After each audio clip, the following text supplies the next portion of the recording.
Right, what is going on, people? Ring Road Map here, we're back.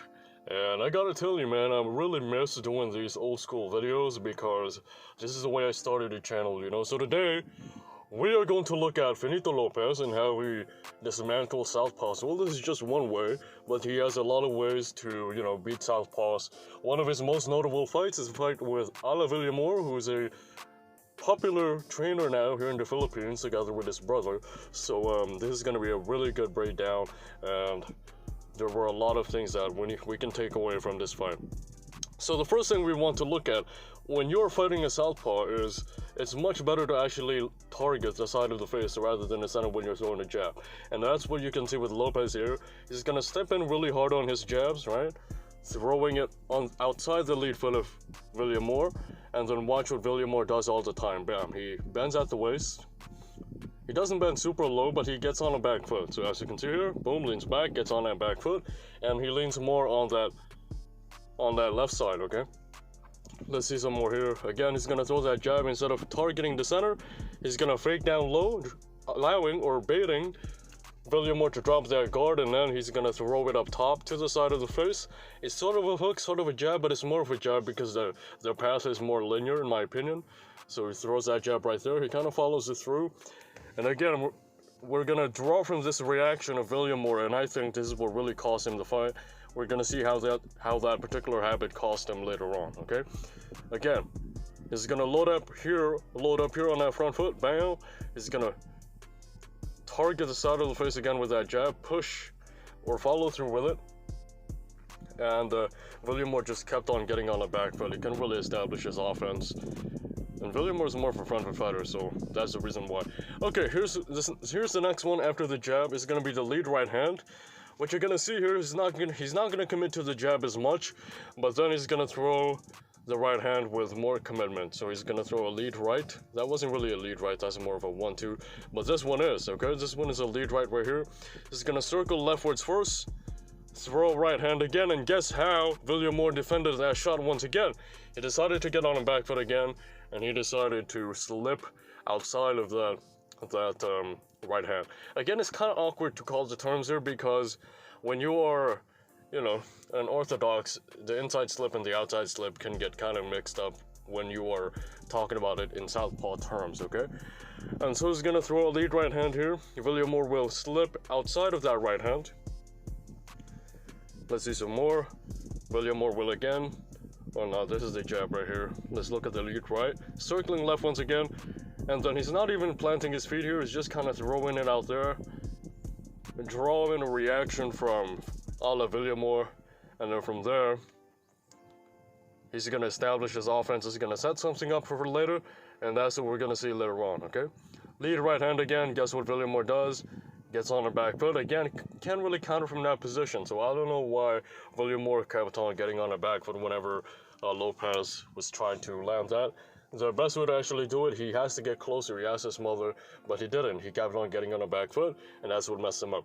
So besides throwing the across the body or to the hand, he's now going to throw the cross of the body as well, lowering the body or lowering the head of Villamor even more, because when you're trying to block a body shot, what's going to happen is you are going to be forced to lower your head a little bit, okay, in order to block with your elbow. So right here, as you can see, he's going to throw a lead right hand to the body now, bam. And notice how the upper body of Villamor got kind of lowered right here, because that's what you need to do if you want to block a shot to the body or a straight punch to the body. Again, he's going to be on that back foot, boom, and he's going to be a little bit lower than a while ago. And this is going to be what will ultimately cost him the fight later on again. So later on, Villamor will decide to try to land the left hand, but Ricardo Lopez did a pretty good job of using the frame defense. So what he's going to do here is just going to take this lead hand, put it on the shoulder, on the left shoulder of Villamor, and then he's going to step back, take some tiny steps back until he reaches the ropes, and then from there he's going to pivot away. Let's look at some more here. Again, just keeping that lead hand on that rear shoulder of Villamor so that he can sort of measure where it's going to go, because when you touch the shoulder of somebody, you can also determine where their punch is going to go and the trajectory in which they're going to throw it.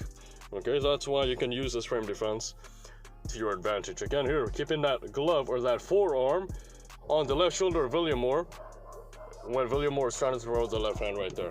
Right, so now we're gonna look at how Villamor temporarily had some great moments in this fight, and that's by using the check right hook. So what you're gonna see here is because Lopez constantly threw his right hand at a close position, didn't really step back. What's gonna happen is Villamor will decide to throw a check right hook in order to stop his offense. So let's look at some more here. Again, check right hook for this one. Throw is 1-2 because he sits down so much on his punches. He fails to step back sometimes, ends up very heavy on that front foot, and then Villamor will decide to throw his check right hook. Let's look at another example here. He's gonna try to land now an uppercut to the body or a right hook to the body, and then Villamor will again take advantage of that because he's so heavy on the front foot, doesn't really step back all that much. Villamor will counter him with a check right hook right there. Alright, here's another one. He's gonna throw that 1-2 again. On that 2, notice how he gets on the front foot very heavily, doesn't really step back, and so Villamor will again just throw that check right hook. That's how he became effective temporarily for a little while, okay? Alright, now we're gonna talk about how Finito Lopez was able to neutralize that check right hook. And it's pretty simple. If you keep getting caught with check right hooks or check left hooks, whatever your opponent is, the most simple thing is number one, you have to step back in time, or the easier way to go is to smother. And that's exactly what Finito Lopez did. After he throws that right hand, he's gonna smother on that side right here, preventing Villamor from having enough space to throw this right hook. And so as you can see here, instead of throwing the right hook, a smart move by Villamor here was he decided to throw a left uppercut or a right uppercut because Lopez was much closer and the right hook wasn't really the best option in that one, okay? So here, he's not going to be able to do that because guess what Finito did? He's going to throw this 1-2 now, 1-2. He's going to throw this 1-2 right here and then lean over on that right shoulder of Villamor, bam, right? Preventing him from throwing the right hook, and then after that he decided to reset the distance and push Villamor away. Same thing here, it might look like the same clip, but it's not. The reason why it looks like the same clip is because it does the same thing here. He leans on that right shoulder of Villamor, preventing him from throwing the check right hooks. And then from there he just took a tiny, not a step back right there, but he decided to lean back a little bit. And then boom, try to throw a follow-up left hook, which obviously did not land because again, there's a very little space to operate in from that position. But it's a good attempt and it's a good way to still sneak his shots in even though he doesn't have a lot of space. So we try to follow through with that left hook. Alright, next up, we're gonna look at the straight right hand, consecutive straight right hands to force Villamor to lean on that side, to lean leftwards, okay? So we're gonna look at that. Consecutive right hands here, trying to get Villamor to be on that back foot, and to slip left, okay? To be on that back foot and to lean leftwards. So as you can see there, he just keeps on throwing those right hands. Let's look at this one. This is around 1 round before the KO came. So again, just keeps on throwing these straight rights to the body, straight rights to the head, forcing Villamor to lean over to his left side, and then is he gonna take advantage of this by how? By throwing a left uppercut in the end, okay? So as you can see here, again, Villamor will jab, okay? And then Lopez will slip on the outside of that jab. Lopez will slip outside of that jab. Boom. This is gonna throw a right uppercut or a left uppercut counter, which will land flush on that chin. Now the reason why Villamor didn't really see this shot coming is because when Lopez was in this position, I'm going to pause it right at this moment. When Lopez was in this position, alright, Villamor was expecting a lot of punches to come. It may be a cross, it may be a left hook, it may be a left uppercut. So what he tried to do is he actually tried to smother. But then before he got the chance to smother, Lopez already caught him with that left uppercut. Boom.